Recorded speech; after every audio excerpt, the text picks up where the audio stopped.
ओम शांति। 4 मई 2024 आज की साकार मुरली रंगीन बड़े बड़े अक्षरों में पढ़ें, सुने और मंथन करें। हम प्रतिदिन प्रातः 6 बजे 4:30 बजे मुरली मंथन करते हैं। आप सभी भी इस मुरली मंथन का लाभ उठा सकते हैं। उसके लिए गूगल मीट पर जुड़ने के लिए लिंक इसी वीडियो के डिस्क्रिप्शन बॉक्स में दिया हुआ है।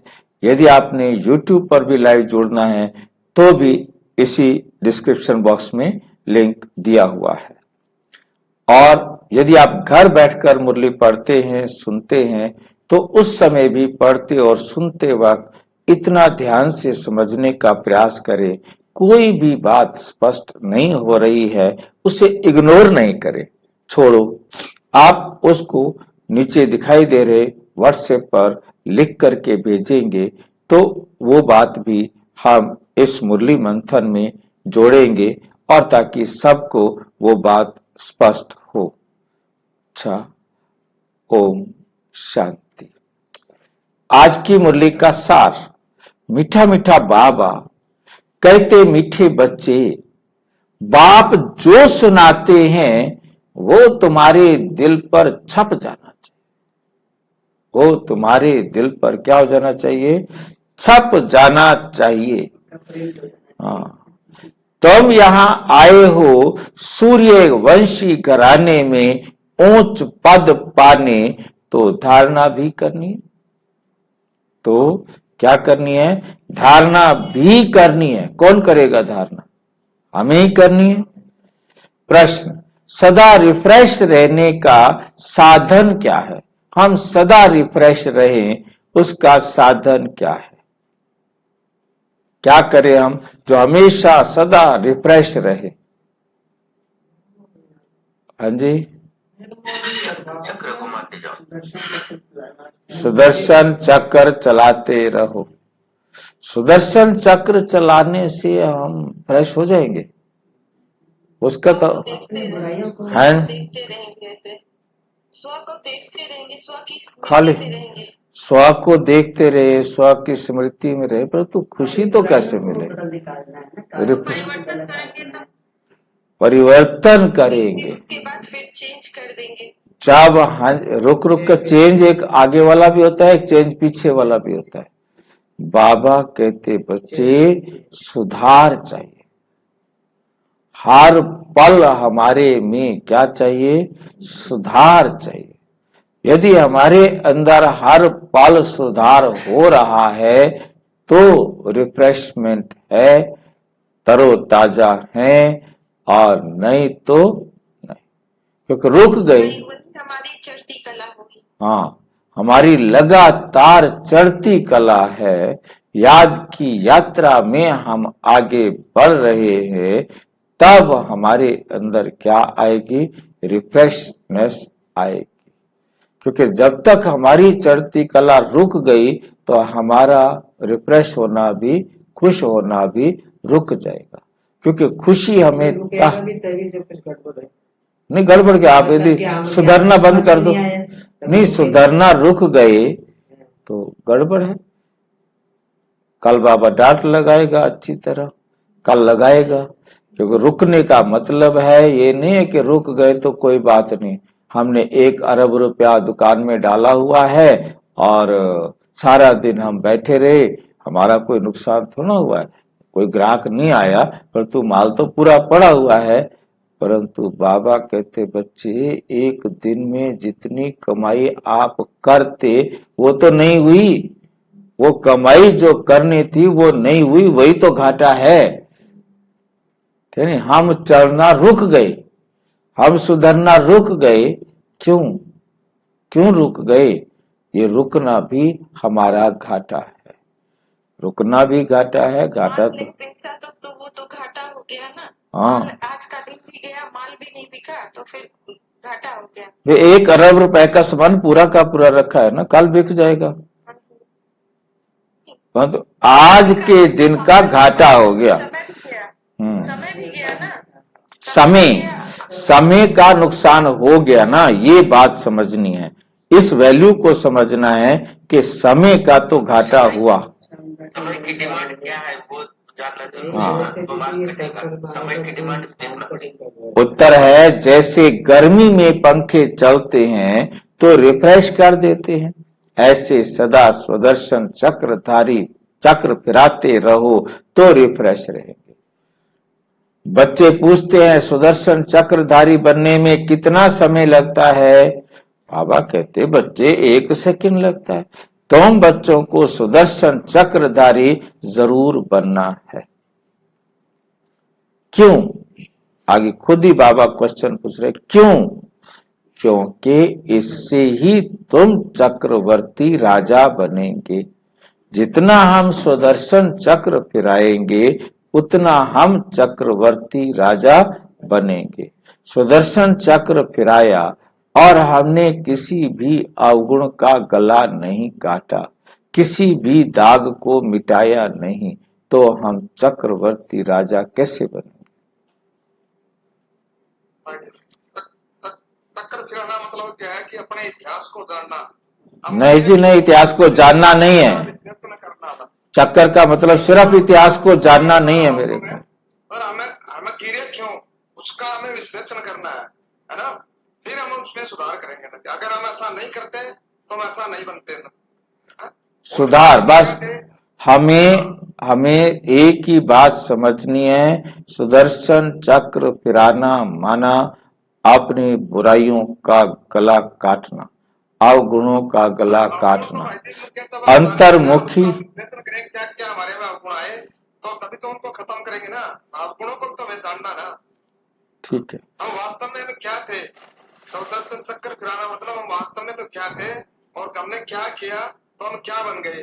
अब फिर बाबा ने आके में स्मृति दिलाई, तुम वास्तव में ये थे और तुमने ये किया, अब तुम ये बने। अब तुम दोबारा से ये करोगे तो तुम ये बन जाओगे। सुदर्शन चक्र का मतलब ये मैं तो समझ पाया हूँ।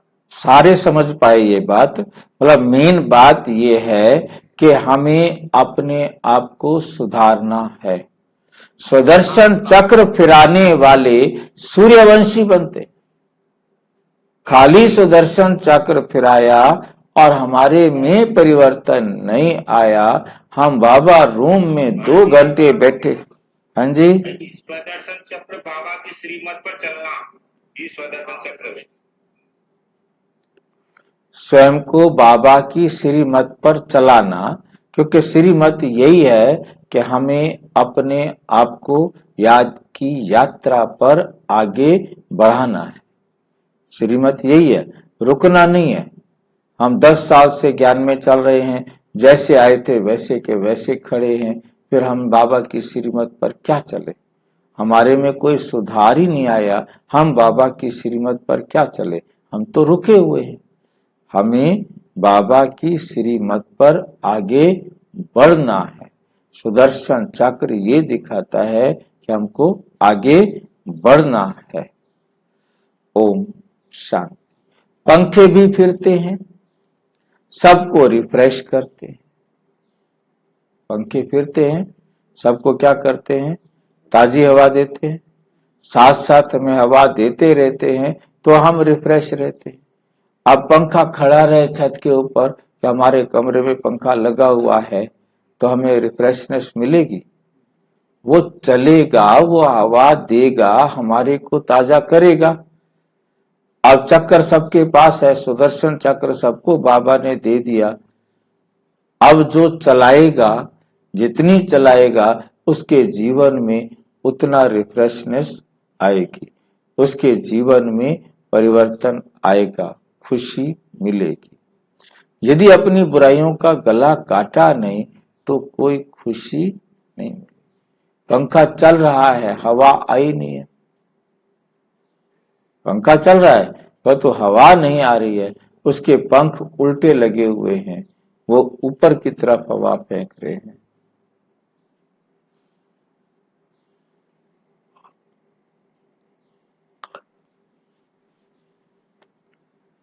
तुम भी सुदर्शन चक्रधारी बन बैठते हो तो बहुत रिफ्रेश होते हो, जब तुम सुदर्शन चक्रधारी बन बैठते हो, बाबा रूम में बैठो, कहीं भी बैठो, परंतु सुदर्शन चक्रधारी बनकर बैठेंगे तो बहुत रिफ्रेश होते हैं, क्योंकि हम अपनी कमियों को चेक करेंगे और उसको चेंज करेंगे।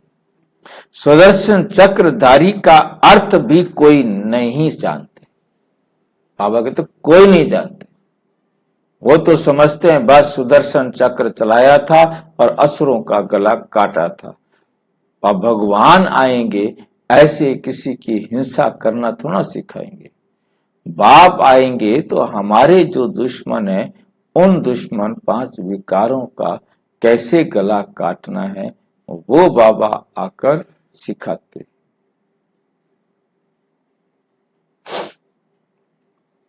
नहीं समझेंगे तो चक्रवर्ती राजा नहीं बनेंगे। सुदर्शन चक्रधारी को निश्चय होगा कि हम चक्रवर्ती राजा बनने के लिए यहां आए हैं। क्या बनने के लिए आए हैं? सुदर्शन चक्रवर्ती राजा, सॉरी चक्रधारी का को निश्चय होगा कि हम चक्रवर्ती राजा बनने के लिए आए हैं, सुदर्शन चक्रधारी बने हैं। श्री कृष्ण को भी चक्र दिखाते हैं और विष्णु को भी चक्र दिखाते हैं। दो को विशेष रूप से चक्र दिखाते हैं और दोनों एक है, विष्णु व श्री कृष्ण। और उसके बाद चक्र दिखाया है देवियों को, ठीक है। देवियों को चक्र दिखाया है, कुछ देवियों को, सबको नहीं। सब देवियों को चक्र नहीं दिखाया, कुछ देवियों को चक्र दिखाया है असुरों को मारने के लिए। तो वास्तव में हमारे असुर हमारे अंदर जो अवगुण है, लक्ष्मी नारायण कंबाइंड को भी देते हैं। लक्ष्मी नारायण कंबाइंड का रूप कौन सा होता है? विष्णु चतुर्भुज। और ये भक्ति मार्ग के हिसाब से, भक्ति मार्ग से के हिसाब से विष्णु का अर्थ बनता है लक्ष्मी नारायण का कंबाइंड स्वरूप। तो वहां बाबा कहते भक्तों के सामने कि ये 2 हाथ लक्ष्मी के हैं और 2 हाथ नारायण के। और जब ज्ञान में आते हैं तो क्या कहते हैं? विष्णु कोई है ही नहीं। हाँ, वो बनना है आपको। जो लक्ष्य ज्ञान में आते कहते ये विष्णु कोई है ही नहीं, सूक्ष्म वतन में कुछ नहीं है, कोई विष्णु देवता। भक्तों के सामने कहते हैं ब्रह्मा देवताय नमः, विष्णु देवताय नमः, शंकर देवताय नमः। फिर क्या कहते हैं? सूक्ष्म वतन ही नहीं है। ये ब्रह्मा विष्णु शंकर सूक्ष्म वतन में कुछ नहीं होते, ये कुछ होता ही नहीं है। फिर कहते ये अलंकार तो तुम्हारे हैं, तुमने अपने जीवन में धारण करने हैं, तुम इसको कभी धारण करते हो कभी छोड़ देते हो, इसलिए तुम्हारे सामने ये लक्ष्य बनाकर खड़ा कर दिया है कि मेरे विष्णु चतुर्भुज स्वरूप को याद करो, मध्याजी भाव। ये चारों अलंकार आपके हैं। ये अलंकार जब चारों आप अपने जीवन में धारण कर लेंगे तो आपको स्थूल अलंकारों की जरूरत नहीं।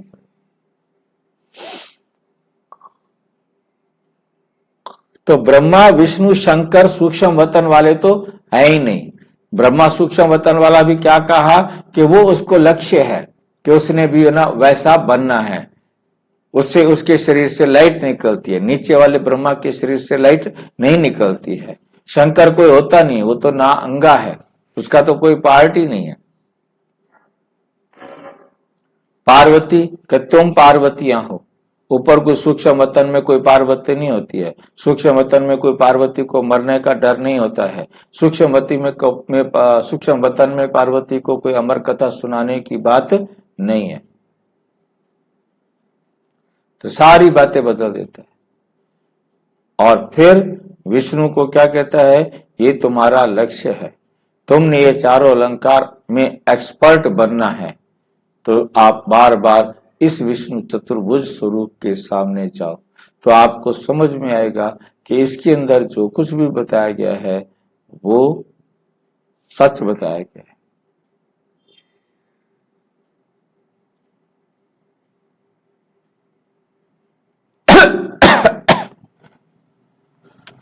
सुदर्शन चक्र को भी समझना है, तभी चक्रवर्ती राजा बनेंगे। बात तो बहुत सहज है।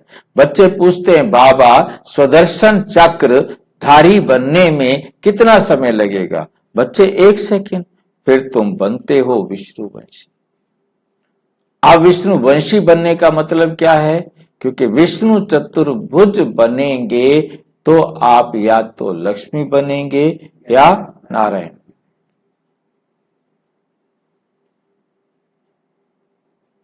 देवताओं को विष्णुवंशी ही कहेंगे। देवताओं को क्या कहेंगे?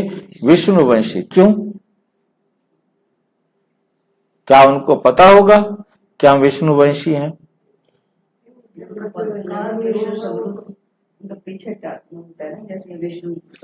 विष्णु चतुर्भुज का चित्र वो लक्ष्मी नारायण के सिंहासन के पीछे लगा होता है। वो सिंहासन यहाँ बना के रख के जाएंगे कि वह पहले दिन आके बिना ऑर्डर किए सिंहासन कहीं बना के ले आएगा? यहाँ से तैयार करके रख जाएंगे कि आते हमने राज सिंहासन पर बैठना है भाई। तो हो रहा तो उनका बैठने से होगा या पहले से होगा कैसे बन जाएगा? विष्णु कहेंगे। हाँ जी, संगम के देवताओं को विष्णु कहेंगे। नहीं भाई नहीं। संगम युग के जो देवता बनेंगे उनको देवता भी नहीं कहेंगे, ब्राह्मण हुए ना। उनको ब्राह्मण कहेंगे। एडवांस स्टेज, एडवांस पार्टी सब ब्रह्मा कुमार या ब्राह्मण ही कहलाएंगे। जब सतयुग में आएंगे तब देवता कहलाएंगे। वो क्या पढ़ेंगे? देवता पढ़ते नहीं है भाई जी। हाँ जी, एडवांस पार्टी की आत्मा क्या पवित्रता से जन्म लेगी सभी? नहीं, वो विकारी जन्म लेंगे, विकारी माता पिता के पास जन्म लेंगे। तो विष्णु वंशी मीन्स वो सतयुग के जो एडवांस मतलब स्टेज वाली आत्माएं हैं वो जन्म लेंगी, और जन्म लेने के बाद वो अपने शरीर को सुरक्षित रख के जाएंगी। वो देवता तब कहलाएंगी जब सतयुग में 111 लक्ष्मी नारायण के साथ आएंगे, उससे पहले नहीं। भाई सतयुग की जितनी आत्माएं होंगी वो विष्णुवंशी नहीं कहलाएंगी। हाँ, सभी विष्णु वंश कहलाएंगी, चाहे वो सतयुग वाली हो तो चाहे वो त्रेता वाली भी हो। परंतु क्योंकि स्वर्ग में आएंगे, हाँ जी, तो सूर्यवंशी कहलाएंगे। वो सूर्यवंशी कहलाएंगे ना। जो सतयुग में आएंगे वो सूर्यवंशी कहलाएंगे, और जो त्रेता में आएंगे वो चंद्रवंशी कहलाएंगे। परंतु विष्णुवंशी सारे होंगे, सभी चारों अलंकारों। हाँ जी, बाबा ने बोला पहले कि तुम शिववंशी बनते हो, हाँ, फिर विष्णुवंशी बनते हो, फिर सूर्यवंशी बनते हो। ठीक बात है। मतलब बाबा आकर कहते जब तक तुम मेरे बच्चे नहीं बनोगे तो विष्णु चतुर्भुज नहीं बनोगे। अब विष्णु चतुर्भुज 2 प्रकार के बच्चे बनेंगे, सूर्यवंशी भी और चंद्रवंशी भी। तुम्हारा तो लक्ष्य यही है ना कि हम सूर्यवंशी बने, और जो पूरा पुरुषार्थ नहीं कर सकेंगे तो वो फिर चंद्रवंशी बन जाएंगे। युद्ध करते करते बुराइयों को छोड़ते छोड़ते 75% बुराइयों को कम छोड़ पाए, 75% से 50% से ज्यादा छोड़ पाए तो वो त्रेता में क्षत्रिय बनेंगे, और जो 50% से भी कम सुधर पाए तो वो फिर लेट हो जाएंगे, द्वापर में आएंगे, कलयुग में आएंगे।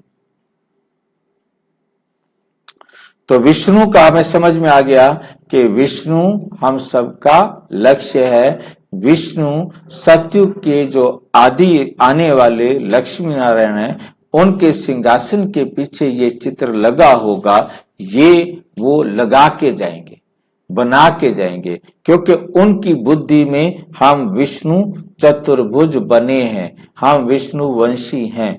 वो चित्र लगा के जाएंगे, परंतु आकर के ये नहीं समझ पाएंगे कि हमने क्या पुरुषार्थ करके ये विष्णु वंशी बने थे। पता ही तो लगाने की जरूरत क्या है। अब बाबा ने कहा है तो वो तो उनका व्यवहार में चले गए कि पीछे उनके फोटो से लगाने से क्या। भाई फोटो लगा दिया तो लगा दिया, ना लगाते किसी को एक दूसरे को पता ही नहीं क्या है ये, तो फिर क्या जरूरत है? ये पता तो नहीं हमारे होगा। लिए तो चलो ठीक है भाई, हमें बताने के लिए। हाँ, हमें बताने के लिए कहो, जो भी कहो, भक्ति मार्ग के लिए कहो, क्योंकि बाबा ने कहा कि लक्ष्मी नारायण के सिंहासन के पीछे विष्णु चतुर्भुज का चित्र होता है। अब उनको आने के बाद ये तो समझ में नहीं आएगा कि ये कौन है, क्यों है वो, परंतु लगा हुआ होगा, ये कहा है। विष्णुवंशी बनने के पहले तो शिववंशी बनना पड़े, फिर बाबा बैठ सूर्यवंशी बनाते हैं। अक्षर तो बहुत सहज है, हम नए विश्व में सूर्यवंशी बनते हैं, हम नई दुनिया के मालिक चक्रवर्ती बनते हैं, सुदर्शन चक्रधारी। सो विष्णुवंशी बनने में 1 सेकंड लगता है, इससे पहले पढ़ाई पढ़ने में।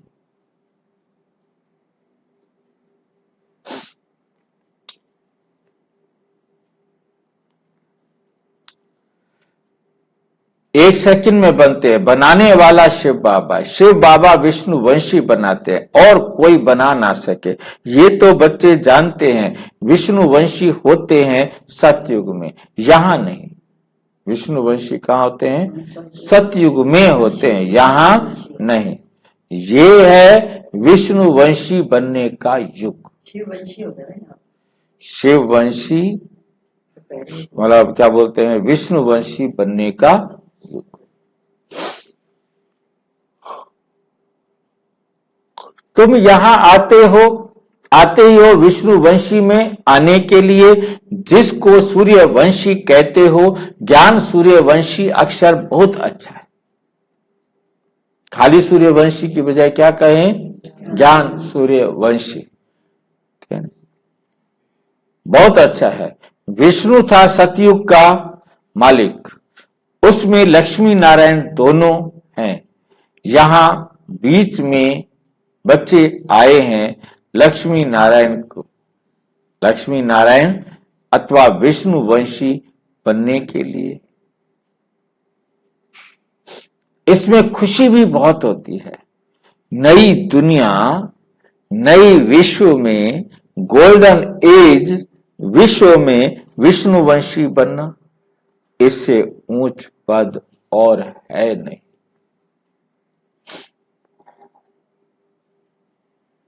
इसमें तो बहुत खुशी होनी चाहिए।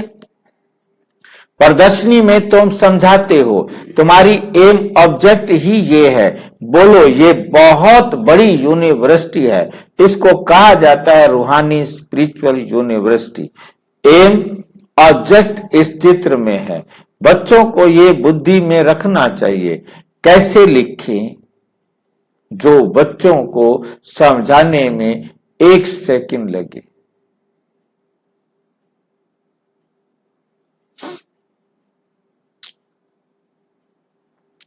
तुम ही समझा सकते हो। उनमें भी लिखा हुआ है हम विष्णुवंशी देवी देवता थे, जरूर, अर्थात देवी देवता कुल के थे, स्वर्ग के मालिक थे।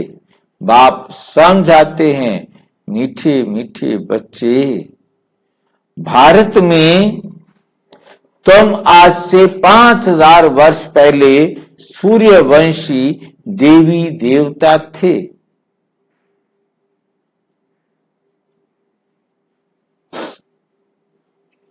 बच्चों को अब बुद्धि में आया है। शिव बाबा बच्चों को कहते हैं, हे बच्चों, तुम सतयुग में सूर्यवंशी थे, शिव बाबा आया था, सूर्यवंशी घराना स्थापन किया था।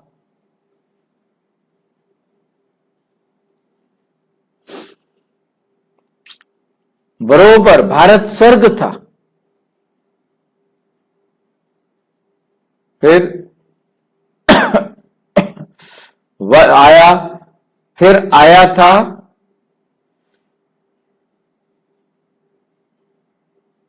5000 वर्ष पहले सूर्यवंशी देवी देवता थे, बच्चों को आप बुद्धि में आया है। शिव बाबा बच्चों को कहते हैं, ये बच्चों तुम सतयुग में सूर्यवंशी थे, शिव बाबा आया था सूर्यवंशी घराना स्थापन करने, भारत बरोबर स्वर्ग था, वही यही पूज्य थे, पुजारी कोई भी नहीं थे, पूजा की कोई सामग्री नहीं थी। इन शास्त्रों में ही पूजा की रस्म रिवाज आदि लिखी हुई है।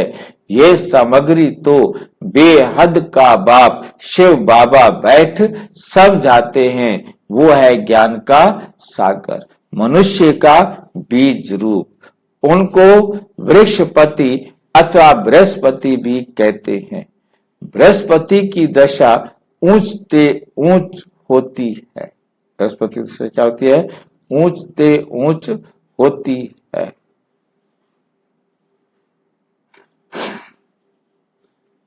वृक्षपति तुमको समझा रहे हैं, तुम पूज्य देवी देवता थे, फिर तुम पूज्य से क्या बन गए? पुजारी बने। जो देवताएं निर्विकारी थे, फिर वे कहां गए? जरूर पुनर्जन्म लेते लेते नीचे उतरेंगे, नीचे उतरेंगे। तो एक एक अक्षर नोट करना चाहिए, तिल पर या कागज पर।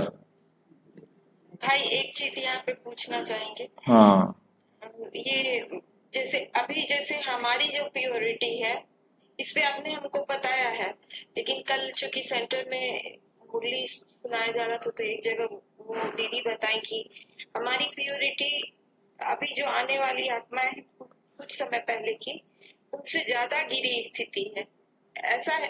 तो आपने नहीं बताया था, बताया था कि आपने कि हमारी प्योरिटी फिर भी अच्छी है जो अभी आने वाली आत्माएं उनसे। तो किन की अच्छे है? जैसे हम आत्माएं जो मतलब सतयुग त्रेता में आने वाली आत्माएं हैं, उनकी प्योरिटी अभी जस्ट जो मतलब द्वापर कलयुग में जो आई आत्माएं हैं उनसे फिर भी अच्छी है। हाँ, आपने यही बताया था ना? हाँ हाँ। तो दीदी क्या कहते हैं कि उनसे गिरी हुई है? हाँ, हमारी स्थिति ज्यादा खराब है, तो वही मुझको लगा, लेकिन मैं वहां पे कुछ नहीं बोल सकी। फिर मैं सोची कि आपसे क्लियर करूंगी अपना ये डाउट। देखो, मतलब मेन बात हमें समझना है कि इस समय जब जो चल रही है ना अवस्था, उस समय सबकी अवस्था वही होती है। जैसे जो समय होता है, कोई भी ऊपर नीचे वाली बात नहीं आती, परंतु जो आत्माएं आती हैं वो अपने लेवल में बेशक पवित्र है, परंतु उनका लेवल हमारे से ऊंचा नहीं होता, हमारे से ऊंचा नहीं होता कभी भी, पूरे कल्प में। जैसे आप फॉर एग्जाम्पल, मैं आपको एग्जाम्पल देके समझा रहा हूं। युग पे भगवान को पहचाना तो अभी किसी भी स्थिति में हम चढ़ती कला में कोशिश कर रहे हैं, पूरी कोशिश कर रहे हैं चढ़ती कला में, तो कुछ तो स्थिति उन आत्माओं से बेटर होगी हमारी ना। बिल्कुल होगी। देखो, मेन बात इस एग्जाम्पल से आपको समझे और समझा सकेंगे कि जब हम जो 100% आत्माएं हैं परम धाम से आती है, तो धरती भी 100% प्योर होती है, और जब आत्माएं 100% वाली 99 पर आती है तो धरती भी 99 हो जाती है। जब धरती 99% हो जाती है तो ऊपर से 99% वाली आत्मा नीचे आती है, ऑटो अट्रैक्शन है। और जैसे ही धरती 95 पर आती है तो परम धाम से आत्मा 95% वाली आती है। जब 95% वाली आत्मा आती है, पृथ्वी 95% पर है, तो हम आत्माएं भी 100 से 95 पर आ गई। उसके बाद 70 हुई तो हम आत्मा भी 70 पर पहुंच गई, और वो जो 70% वाली आत्मा है वो नीचे आ गई। प्रकृति भी 70%, जो पुरानी आत्माएं थी वो भी अब 70 पर आ गई हैं, और जो वहां से नई आई हैं वो भी 70% है। 71 वाली आत्मा नहीं आएगी। वो इस तरह से एक्सप्लेन करके बता रही थी कि हमने ज्यादा सफर किया है, क्योंकि हम ज्यादा मतलब जन्म मरण भाई देखिए, ज्यादा आए हैं। ठीक बात है, मैं समझ गया हूं आपकी बात को। आप उनको समझिए ना कि जो आत्मा सतयुग में आई वो सफर करके 70 पर पहुंची है ना। जी पृथ्वी प्रकृति भी सफर करके आई है, वो भी 70 पर पहुंच गई है ना। और जब 70 पर पहुंची है तो ऑटोमेटिक 70% वाली आत्मा नीचे आई है। इसका मतलब ये होगा भाई, हम गिरे हुए हैं तो भी हम उनसे अच्छे हैं। उनके बराबर तो है ही। हाँ, हम हमारी अवस्था तो उनसे अच्छे थे, भले हम गिरे हुए हैं लेकिन हम कितने गिरे हुए हैं उनसे ज्यादा नहीं गिरे हैं। भाई पर हम उतने ही तो गिरे 70 जब हम 70% पर आए, प्रकृति भी 70 पर है और आत्माएं भी ऊपर 70 वाली आई है। अब हम 50 पर आए हैं, गिरते गिरते हम 100 से 50 पर आए हैं, तो अब प्रकृति भी 50 पर पहुंच गई है, हम आत्माएं भी 50% पर पहुंच गए हैं, तो 50% वाली आत्मा ऊपर से आ रही है। भाई जी, इसका मतलब है प्रकृति, समय और आत्मा तीनों साथ साथ ही गिरती है। साथ साथ समय तो गिरता नहीं है, परंतु प्रकृति और आत्मा, क्योंकि प्रकृति और आत्मा इन दो में परिवर्तन आता है, समय तो चेंज नहीं होता ना, समय तो आगे बढ़ रहा है। थोड़ा सा समय को हम दोष देते हैं, चलता रहता है। हमने समय को दोष दिया कि समय खराब चल रहा है, परंतु समय खराब चल रहा है का मतलब है कि वो कलयुग वाला समय आ गया है, त्रेता वाला समय आ गया है, द्वापुर वाला समय आ गया है। परंतु समय तो ना खराब है ना अच्छा है, वही समय है। मेरे को खुशी हो रही है, वही समय है दूसरे को दुख हो रहा है। समय को दोष देना गलत है, समय वही है। तो इंडिकेट करने के लिए लोग बोलते थे कि समय खराब जा रहा है। हाँ। मतलब प्रकृति को इंडिकेट करने के लिए लोग बोलते थे कि समय खराब जा रहा है। हाँ, समय का कोई दोष नहीं है, यह हमें बहुत अच्छी तरह से समझना है। तो मतलब ये सिस्टम बहुत अच्छी तरह से समझना है कि जैसे जैसे हम गिरते आते हैं, प्रकृति भी गिरती जाती है और प्रकृति के प्रति ऑटो अट्रैक्शन होता है। 30% पर पृथ्वी पहुंच गई है तो 30 नंबर वाली आत्मा परम धाम से नीचे आएगी, 30% वाली आत्मा। भाई एक चीज और, मतलब एक दीदी थी, वो एक दीदी थी सीनियर, बहुत सीनियर दीदी थी। तो उन्होंने मतलब बहुत पहले उनका सामने से फेस टू फेस इसी टॉपिक पे चर्चा हुई थी। तो उन्होंने कहा था कि बाबा से चुने गए बच्चे, उनमें एक खास विशेषता है। बाबा ने हर एक बच्चे को देखा है, हर में एक खास विशेषता है। अपनी उस विशेषता को ढूंढो और निकालो और अपने आप को तराशो और तराश के बाबा के उस कार्य में लगाओ आप। तो मेरे को ये भी सवाल आया कि शायद वो स्पेशल आत्माएं हैं, जो स्पेशल सोल है, जिनको बाबा ने मतलब चुना है। तो क्या ऐसा है क्या? देखिए, हम जो चुनी हुई आत्मा है, हर एक में विशेषता है। जो नहीं भी चुनी गई उनके अंदर भी विशेषता है। बाबा ने ये बिल्कुल क्लियर है कि मैं अपने आप को देखूं, मेरे पास कौन सा गुण है, मैं उस गुण को ज्ञान में प्रयोग करूं। तभी तो, क्योंकि जो मेरे अंदर नहीं है, मैं वो प्रयोग करूंगा तो सफलता नहीं मिलेगी ना।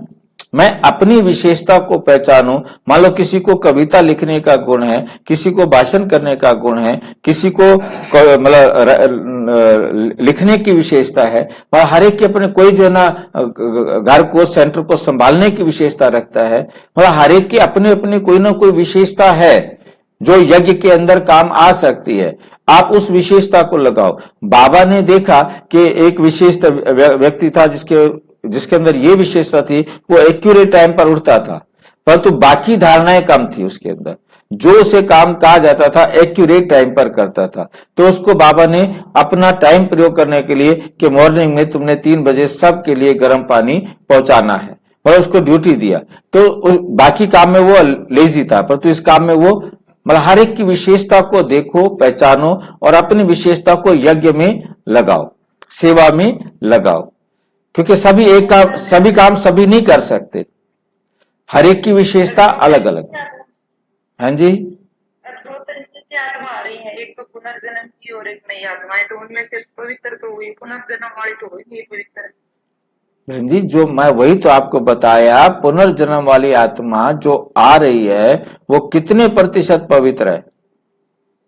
वो अपने से तो पवित्र ही है, तो कुछ तो बाबा का ज्ञान नहीं, लेकर क्यों? बदलती होंगी। बहन जी, वो क्यों पवित्र है? बहन जी, मैंने ये आपको सिस्टम समझाया। सिस्टम को बहुत अच्छी तरह से समझना है कि जब आत्मा हम 100 से गिरते गिरते 10 पर पहुंचे हैं, 90% हम गिर गए हैं, और उसके गिरने के लिए जब हम 90% गिरे हैं तो प्रकृति भी 90% गिर चुकी है, प्रकृति बराबर गिरी है, और उस समय 10% पवित्र प्रकृति है और 10% पवित्र हम आत्माएं रहे हैं, और उस समय 10% पवित्र आत्मा ही नीचे आएगी। वो पहले थोड़ा आ सकती है। टाइम को बड़ा क्लियर रखा गया है ना, टाइम, प्रकृति और 10% है भाई जी, उनकी वही सत्ता प्रधान अवस्था है। उनके हिसाब से सतो प्रधान अवस्था है, क्योंकि उनके हिसाब से बता रहा ना, हाँ, हिसाब से सत्ता प्रधान उनकी 10% की है। हाँ, उनकी इनको यही समझ में नहीं आ रहा है, इनको यही समझ में नहीं आ रहा है कि वो तो सतो प्रधान आएंगे। हाँ, बिल्कुल सतो प्रधान है, वो 10% ही है। बिल्कुल उनकी हाँ जी, 0% से, जैसे हम 0% से कुछ हम छठी कलाम है, तो प्रकृति भी छठी कलाम होगी भाई जी। बिल्कुल हमारी चढ़ती कला प्रकृति की, पशु पक्षी जीव आत्माओं की, सबकी चढ़ती कला होती है। उनकी चढ़ती कला के निमित्त हम आत्माएं हैं। चढ़ती कला के बाद बता तो बात है ना। हाँ, परमात्मा की याद से हम चढ़ती कला में जाते हैं, तो हमारे अब उनके दिमाग में क्या आता है कि जैसे कोई धर्मपिता आया, आज उसको सारे पसंद कर रहे हैं, हमें पसंद क्यों नहीं कर रहे? वो समझते हैं कि इसके कारण वो ज्यादा पवित्र है। वो ज्यादा पवित्र नहीं है, वो उनका रोल है। उतनी आत्माओं के साथ उन्होंने इतना हिसाब किताब है, वो आत्माएं उनके पास आए और उनको जो है ना पालना ले, और उनके हिसाब से नीचे और गिरे। और जितने भी धर्म गुरु आए वो हमारे से कोई ज्यादा पवित्र नहीं थे।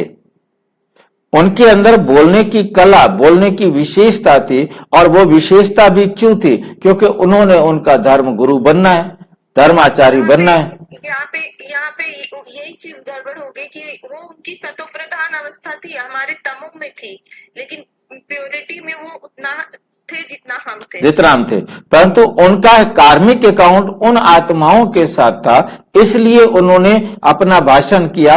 अब जैसे जितने भी धर्मपिता जेल में पड़े, उनमें पवित्रता होती तो उन्हें जेल में जाने की क्या पड़ती? उन्होंने पाप किया, बुराइयां की, उनमें वो अवगुण थे, आते ही अवगुण थे यदि वो पवित्र आत्माएं आ रही हैं, तो वो उतनी पवित्र थी। गुरु नानक जी आए, अब वो आत्मा पवित्र आई। मतलब आत्मा पवित्र आई, क्यों आई पवित्र? क्योंकि उसका कोई हिसाब किताब नहीं है। परंतु आत्मा ने शरीर में प्रवेश किया, किसके शरीर में किया? जिसके साथ उसका हिसाब किताब था। किस माता पिता के पास जन्म लिया? जिनके साथ उनका हिसाब किताब है। अब उन्होंने आगे हिसाब किताब बनाना है और बराबर करना है। वो ड्रामा में उनके अंदर नूंद है, परंतु उनकी पवित्रता किसी की भी, इस समय जितनी भी दुनिया में सब आत्माएं हैं उन सब में पवित्रता बराबर है। परंतु जो बाबा की अब श्रीमत पर चलकर वही अपनी पवित्रता को चढ़ती कला में ले जा सकते हैं। बाकी दुनिया के किसी भी झूठ संग में जाकर अपनी चढ़ती कला कोई नहीं कर सकता, कोई नहीं कर सकता। बाकी कार्मिक अकाउंट किसी के सुख के पहले आ जाते हैं, किसी के दुख के पहले आ जाते हैं, वो उनके कार्मिक अकाउंट है। ठीक है, ये कोई एक चीज और पूछना है यहाँ पे कि जो आपने कहा हिसाब किताब, तो अंत समय में मतलब जब होगी स्थिति, तो वो सारे के कोई नया नहीं बनने वाला, कोई नया नहीं हिसाब किताब बनने वाला। जो पुराने हैं वो सारा क्लियर करते हुए सारी आत्माएं 1 साल के लिए परम धाम, वो नया कुछ नहीं बनने वाला, नया बन ही नहीं सकता ना।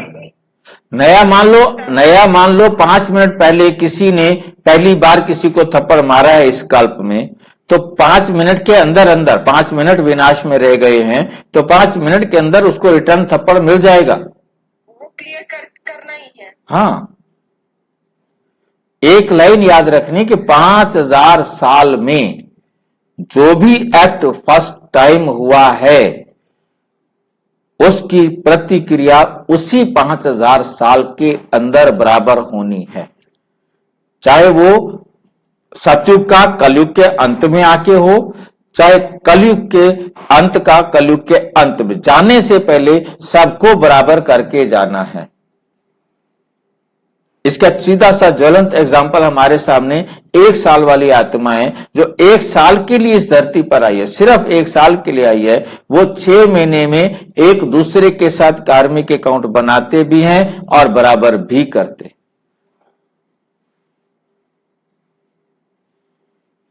ठीक है, मतलब हमें बहुत अच्छी तरह से इसको समझ लेना है कि कोई भी आत्मा 6 महीने के अंदर 6 महीने में जो भी बनाएंगे, 1 साल का पीरियड है, 1 साल में बनाएंगे भी सही और बराबर भी करेंगे। हमारे लिए 5000 साल का समय है, हम 5000 साल के अंदर बनाएंगे भी सही और बराबर भी करेंगे। भाई जी हम जानते हैं 1 साल वाला भाई जी दोबारा एक दिन आपने एक्सप्लेन किया था, अच्छा किया था, एक बार थोड़ा दोबारा बताओगे? क्या गर्भ में आई माँ को खुशी मिली, उसको बदले में कैसे मिली, दुख कैसे मिला, वो थोड़ा सा एक बार कर दो, अच्छा था वो आपका। ये देखो, जो भी आत्मा परम धाम से आ रही है, अब उनके जो पेरेंट्स हैं वो काफी टाइम से वेट कर रहे हैं कि हमारे घर संतान हो, परंतु वो संतान उनके गर्भ में प्रवेश करेगी अपने एक्यूरेट टाइम पर तो उनको खुशी मिलेगी ना।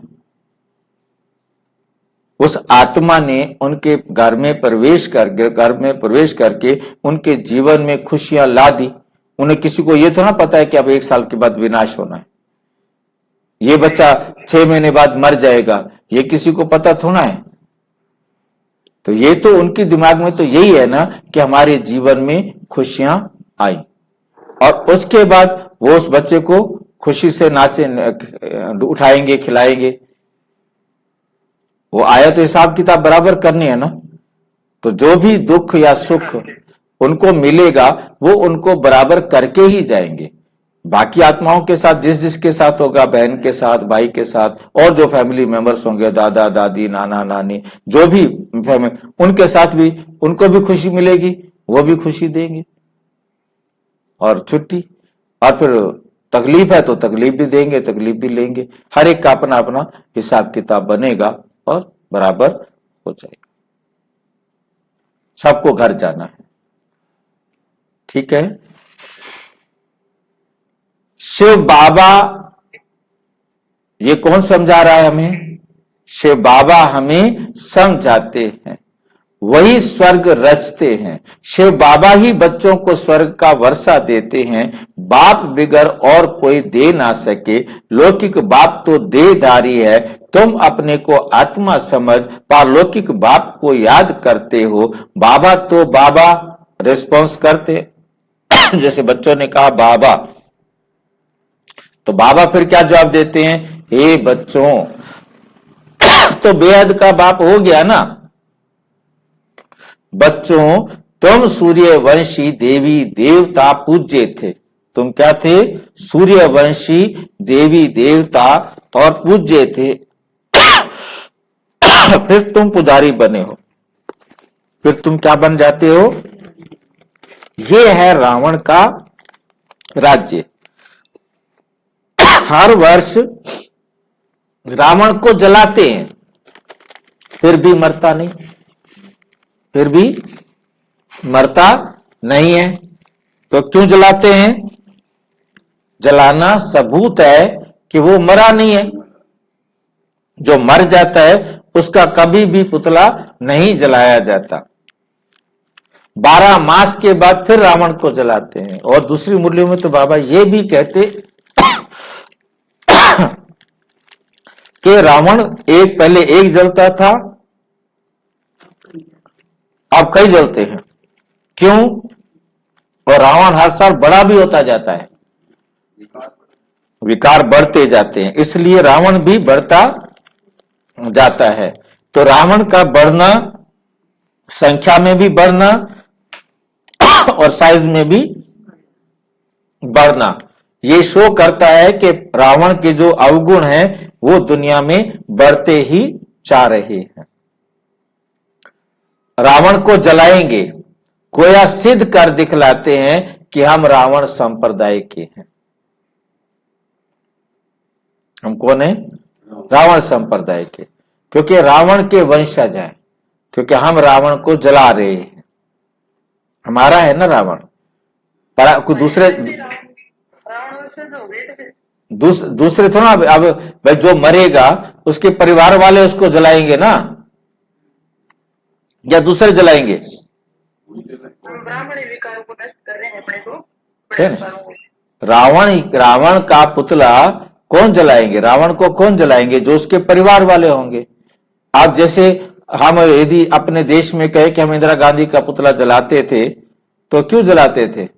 हम यहां देश के रहने वाले थे। पाकिस्तान वाले इंदिरा का पुतला जलाएंगे? जो जिसके परिवार वाले होंगे वो अपने वही जलाएंगे ना। मान लो हमारा कोई भी भूत को तो वही जलाएंगे ना, 5 तत्वों के इस भूत को वही जलाएंगे। हाँ, तो मतलब बाबा कहते तुम रावण संप्रदाय हो ना। मान लो हमारा महापौर, अपने सिटी का महापौर गलत काम कर रहा हो, सारे उसका पुतला जलाएंगे ना। तो गुड़गांव वालों का महापौर गलत काम कर रहा है तो गुड़गांव वाले ही उनका पुतला जलाएंगे ना, दूसरे शहर वाले थोड़ा जलाएंगे उसका पुतला। उनको क्या पड़ी जलाने की? मतलब बाबा कहते कि तुम रावण का पुतला जला रहे हो तो ये सिद्ध कर रहे हो तुम रावण संप्रदाय के हो। अर्थात 5 विकारों का राज्य कायम है। सतयुग में सभी श्रेष्ठाचारी थे, अभी कलयुग पुरानी भ्रष्टाचारी दुनिया है। ये चक्र फिरता रहता है। अभी तुम प्रजापिता ब्रह्मा वंशी संगम युग पर बैठे हो। तुम्हारी बुद्धि में है कि हम ब्राह्मण हैं, अभी शूद्र कुल के नहीं है। इस समय है ही आसुरी राज्य। बाप को कहते हैं हे दुख हरता सुख करता। अब सुख कहां है? सतयुग में। दुख कहां है? दुख तो कलयुग में है। दुख हरता सुख करता है ही एक शिव बाबा। कभी बाबा को इसलिए तो नहीं बुलाते दुख देने वाले सुख देने वाले आओ। दुख हरता सुख करता बुलाते हैं ना। फिर तुम मुझे क्यों कहते हो कि तुम ही दुख देने वाले हो? भगवान तो सुख दे दुख दे, जो भी दे तेरी मर्जी है। वे वर्षा देते हैं सुख का, मैं वर्षा देता हूं सुख का। सतयुग को सुख धाम कहा जाता है, वहां दुख का नाम नहीं होता। तुम्हारी आयु भी लंबी होती है, रोने की दरकार नहीं होती। समय पर पुरानी खाल छोड़ दूसरी ले लेते हैं। टाइम आया, पुराना शरीर छोड़ा, नया शरीर ले लिया। समझते हैं अब शरीर बूढ़ा हुआ, पहले बच्चा सतोगुणी होता है, इसलिए बच्चों को ब्रह्म ज्ञानी से ऊंच समझते हैं, क्योंकि वे तो फिर भी विकारी गृहस्थी से सन्यासी बनते हैं। विकारी गृहस्थी के बाद सन्यासी बनते हैं, परंतु वो तो फंसा ही नहीं है किसी झमेले में। उसने किसी को मेरा कहा ही नहीं है, इसलिए वो श्रेष्ठ है। बनते हैं तो उनको सब विकारों का पता है। छोटे बच्चों को ये पता नहीं रहता। इस समय सारी दुनिया में रावण राज्य भ्रष्टाचारी राज्य है। श्रेष्ठाचारी देवी देवताओं का राज्य होता ही नहीं। वो तो सतयुग में होता है, अभी नहीं है। फिर हिस्ट्री रिपीट होगी। श्रेष्ठाचारी कौन बनावे?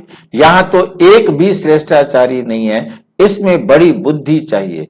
ये है ही पारस बुद्धि बनने का युग। बाप आकर पत्थर बुद्धि से पारस बुद्धि बनाते हैं। कहा जाता है संग तारे कुसंग बोले। सत बाप के सिवाय बाकी दुनिया में है ही कुसंग।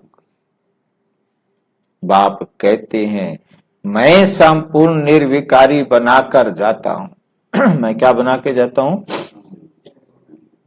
संपूर्ण निर्विकारी बनाकर जाता हूं। फिर संपूर्ण विकारी कौन बनाते हैं? कहते हैं हम क्या जाने। अरे निर्विकारी कौन बनाते हैं? जरूर बाप बनाते हैं।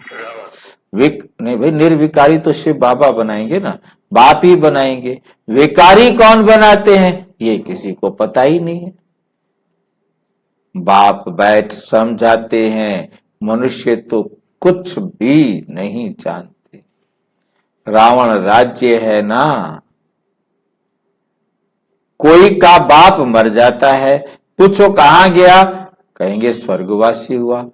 अच्छा, तो इसका मतलब नरक में था ना, तो तुम भी नरक में बैठे हो,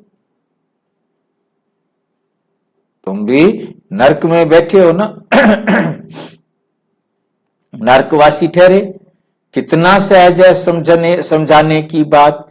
अपने को कोई भी नरकवासी समझते नहीं। नरक को वैशाल्य, स्वर्ग को शिवालय कहा जाता है। आज से 5000 साल पहले इन देवी देवताओं का राज्य था।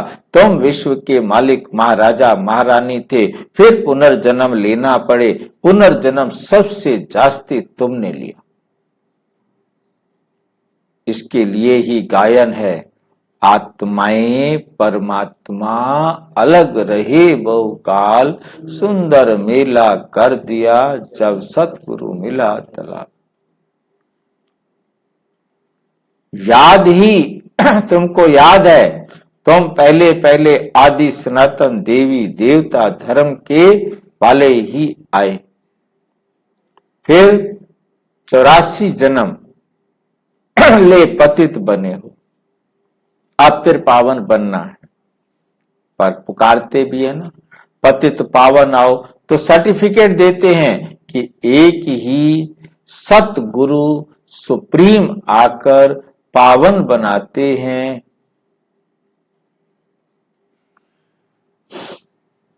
खुद कहते हैं इसमें बैठकर मैं तुमको पावन बनाता हूं।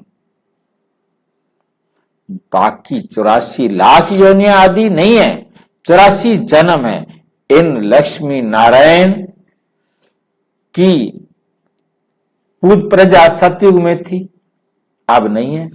कहां गई उनकी प्रजा भी?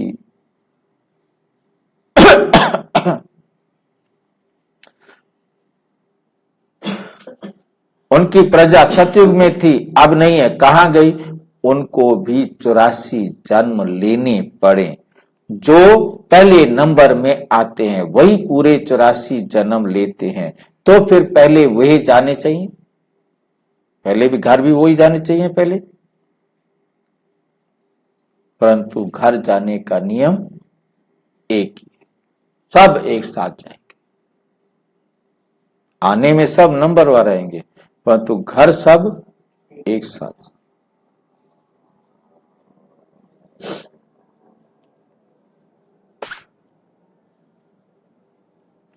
देवी देवताओं की वर्ल्ड की हिस्ट्री रिपीट होती है। सूर्यवंशी चंद्रवंशी राज्य मस्ट रिपीट। बाप तुमको लायक बना रहे हैं। तुम कहते हो हम आए हैं इस पाठशाला व यूनिवर्सिटी में जहां हम नर से नारायण बनते हैं। हमारी एम ऑब्जेक्ट ये है, जो अच्छी रीति पुरुषार्थ करेंगे वही पास होंगे, जो पुरुषार्थ करेंगे नहीं तो पुरुषार्थ नहीं करेंगे तो क्या पद पाएंगे।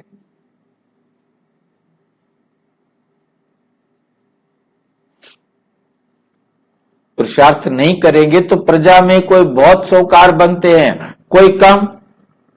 ये राजधानी बन रही है, तुम बच्चे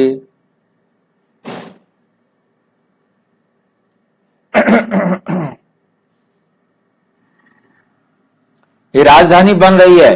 तुम बच्चे जानते हो हम श्रीमत पर श्रेष्ठ बन रहे हैं। श्री श्री शिव बाबा की श्रीमत पर श्री लक्ष्मी श्री नारायण व देवी देवता बनते हैं। श्री माना श्रेष्ठ। अब किसको श्री नहीं कह सकते, अब दुनिया में किसको भी श्री नहीं कह सकते। परंतु यहां तो जो आएगा सबको श्री कह देंगे, श्री फलाना श्री फलाना।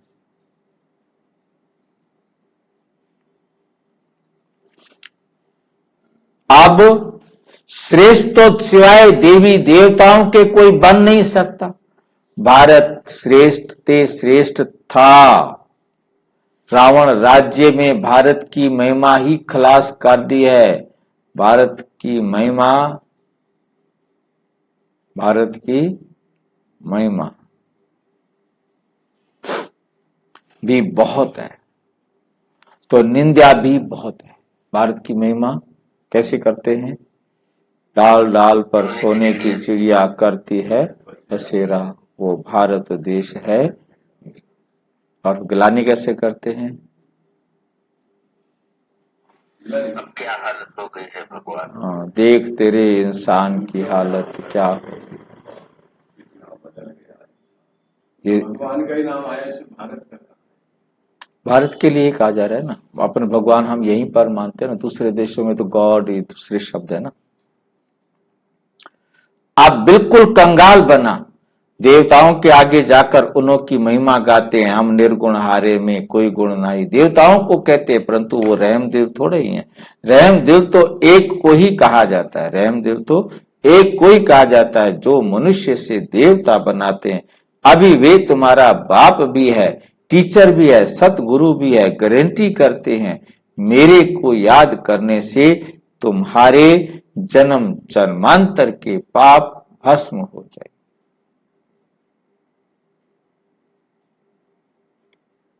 फिर तुमको नई दुनिया में जाना है। ये 5000 वर्ष का चक्र है। नई दुनिया थी सो अब पुरानी जरूर हो गई।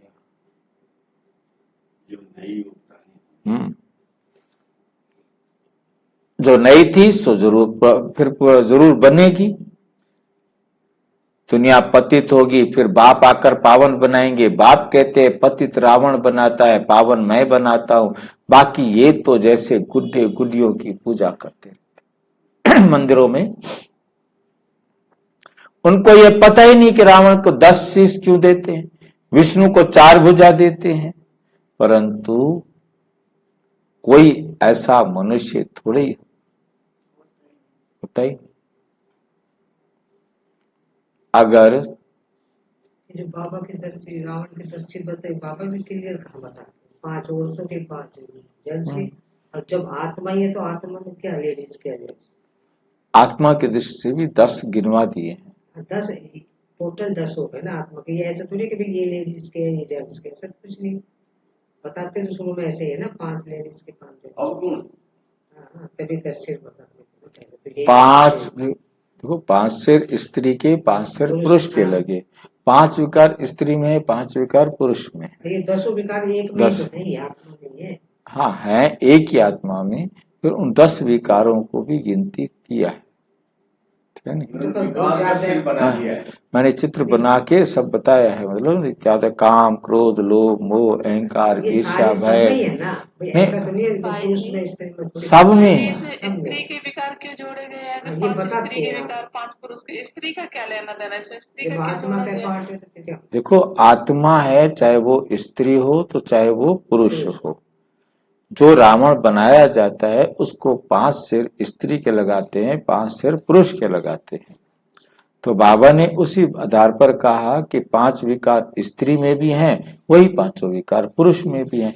ये तो है नहीं कि पुरुष में विकार हैं स्त्री में नहीं है, विकार तो दोनों में है। और फिर बाबा ने 10 विकार भी गिनाए ना, कि काम, क्रोध, लोभ, मोह, अहंकार, ईर्ष्या, भय, चिंता, चिड़चिड़ापन, निराशा, भय, ये भी जो है ना हमारे क्या है, विकार है ना, जो हमारे गुण और शक्तियों को क्षय करते हैं। जो 5 से रावण के बनाए तो औरत के मुंह में क्या है? हाँ जी, कुछ है मतलब फेस में फर्क है? फेस सेम है। 5 सिर पुरुष के लगाते हैं, नहीं तो कुछ जो लेडीज के 5 लगाए तो बाल है क्या है? उन्होंने कुछ नहीं है। रावण कोई है ही नहीं ना। तो नहीं, अब ये तो आगे जो आजकल जो नए रावण बना रहे हैं उनको तो इन बातों का भी पता नहीं है। वो तो उठा के 10 सिर लगा देते हैं बस। पहले था ऐसा कुछ? हाँ, 5 लेडीज के चेहरे थे। हाँ, अच्छा, तो वो रावण का चित्र यहाँ पर हमारे पास है। वो कहते और मैं जब बच्चा था तब मैं पढ़ता था या तब मैं देखता था तब भी हमारे वहां जो रावण बनता था उसको एक गधे का सिर भी लगाया जाता था, और तो आजकल ये गधे का सिर भी नहीं लगाते यहाँ पर। पूछते हैं कुछ जगह पूछते हैं रावण। जो भी है, मतलब कहने का मतलब मेरा यह है कि पुराना जो था वो हमारे हाँ, मतलब नहीं कहने उस समय जो भी हमारे अच्छे भाई बहनों ने, जो भी मतलब विद्वानों ने, जो भी गुरुओं ने या ब्राह्मणों ने जो कुछ सोचा, वो उनकी सोच फिर भी आज की अपेक्षा अच्छी थी। आज की सोच डर वाली होती है, कभी बस बुरा ना हो जाए। परंतु कोई ऐसा मनुष्य थोड़ी कभी होता है, अगर 4 भुजा वाला मनुष्य है तो उसके बच्चे पैदा हो तो उनके भी तो 4 हाथ होने चाहिए ना, फिर उनके हाथ 2 क्यों? यहाँ तो सबको 2 भुजा है। कुछ भी जानते नहीं, भक्ति मार्ग के शास्त्र कंठ कर लेते हैं, उन्हों के भी कितने फॉलोवर्स बन जाते हैं। कमाल है, ये तो बाबा ज्ञान की अथॉरिटी है। कोई मनुष्य ज्ञान की अथॉरिटी हो ना सके। ज्ञान का सागर तो मुझे कहते हो, ऑलमाइटी अथॉरिटी, ये बाप की महिमा है। तुम बाप को याद करते हो तो बाप से ताकत लेते हो, जिससे विश्व का मालिक बन जाते हो। तुम समझते हो हमारे में बहुत ताकत थी, हम निर्विकारी थे, सारे विश्व पर अकेले राज्य करते थे। ऑलमाइटी कहेंगे ना, ये लक्ष्मी नारायण सारे विश्व के मालिक है। ये मतलब लक्ष्मी नारायण क्या है? सारे विश्व के मालिक है। ये माइट उन्हों को कहां से मिली? बाप से ऊंच भगवान से वर्षा मिला।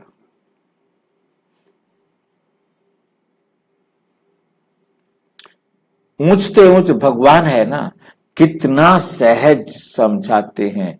ये 84 के चक्र को समझेंगे तो सहज है ना, जिससे तुम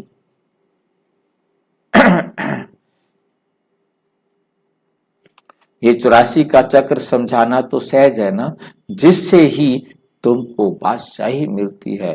पतित को विश्व की बादशाही मिलती है ना। पतित तो उन्हों के आगे झुकते हैं, समझते हैं हम भक्त हैं, पावन के आगे माथा टेकते हैं।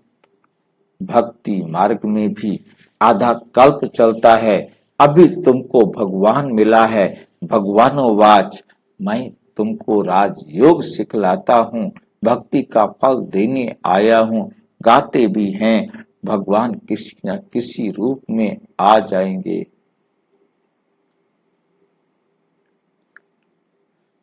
बाप कहते हैं, मैं कोई बैलगाड़ी आदि पे नहीं आता, मैं कोई बैलगाड़ी आदि पर थोड़े आऊंगा। जो ऊंचते ऊंच था, फिर 84 जन्म पूरे किए हैं,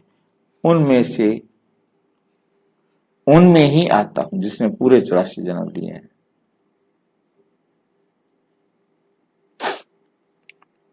उत्तम पुरुष होते हैं सतयुग में, कलयुग में है कनिष्ठ तमो प्रधान। अभी तुम तमो प्रधान से सतो प्रधान बनते हो, बाप आकर तमो प्रधान से सतो प्रधान बनाते। ये खेल है, इसको अगर समझेंगे नहीं तो स्वर्ग में कभी नहीं जाएंगे। समझेंगे नहीं तो स्वर्ग में आएंगे नहीं। अच्छा, मीठे मीठे सिक्की लदे बच्चों प्रति माता पिता बाप दादा का याद प्यार और गुड मॉर्निंग। रूहानी बाप की रूहानी बच्चों को नमस्ते। हम रूहानी बच्चों की रूहानी बाप को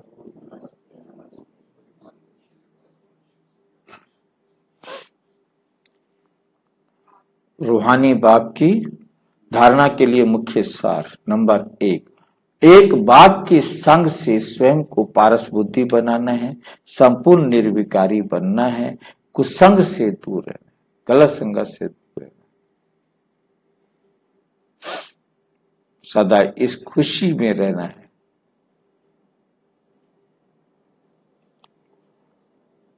कि हम सुदर्शन चक्रधारी सो नई दुनिया के मालिक चक्रवर्ती राजा बनेंगे।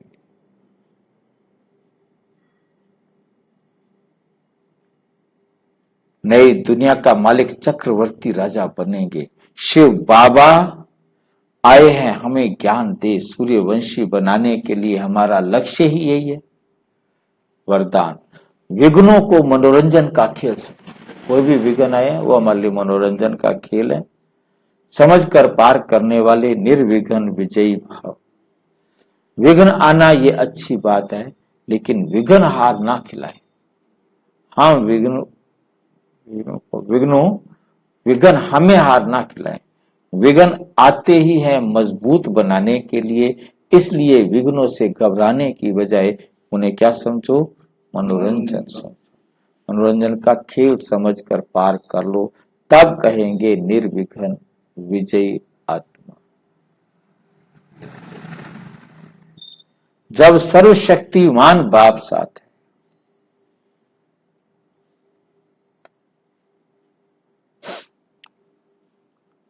वो साथ है तो क्या होगा? घबराने की कोई बात ही नहीं है। सिर्फ बाप की याद और सेवा में बिजी रहो तो निर्विघ्न रहेंगे। जब ये बुद्धि फ्री होती है, खाली हाथ शैतान का घर, तब विघ्न व माया आती है।